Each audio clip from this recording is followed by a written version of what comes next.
felt so good. Well, I think the Penobscot Nation has used the Atlantic salmon for a number of purposes for a very long time. Tribal members have historically harvested fish from these waters for thousands of years. In the middle of the night, you've been crying. I heard you crying out to the moon, saying, "Save me, save me, girl, won't you?" When this river was initially dammed, it had a tremendous negative impact on the salmon runs. The most robust runs of all the diadromous fish in Maine is salmon specifically, especially because their juveniles use the upland habitat and the upland small tributaries. When the salmon populations were at their height, when they were at the pinnacle, and it was just mind-blowing to when the Europeans came here, that was when the forest was completely intact. Do you remember? Do you remember when you told me?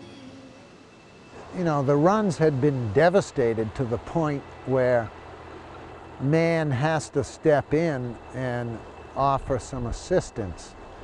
The runs were decimated to the point where the original native runs was almost lost. Almost lost.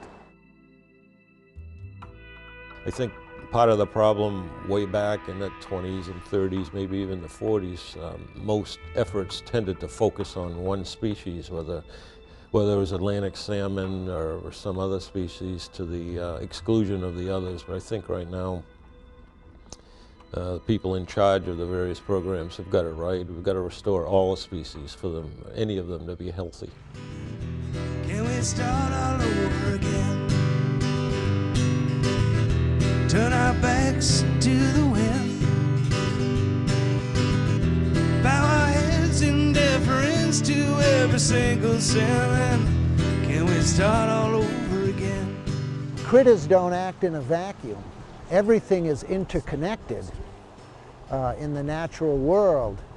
And I think that with Western science, I think, is just starting to scratch the surface on some of these aspects of the interconnectedness of nature that is so important to the restoration of the salmon. So I think when we talk about our goal to restore salmon, we need to talk about our goal to restore this river. In the middle of the night, you've been crying. I heard you crying. You know, we talk about the Penobscot Nation and the relationship to this river. We often say that we are the river.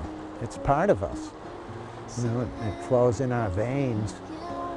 And the salmon are a very important component of that entire cultural fabric of the Penobscot Nation.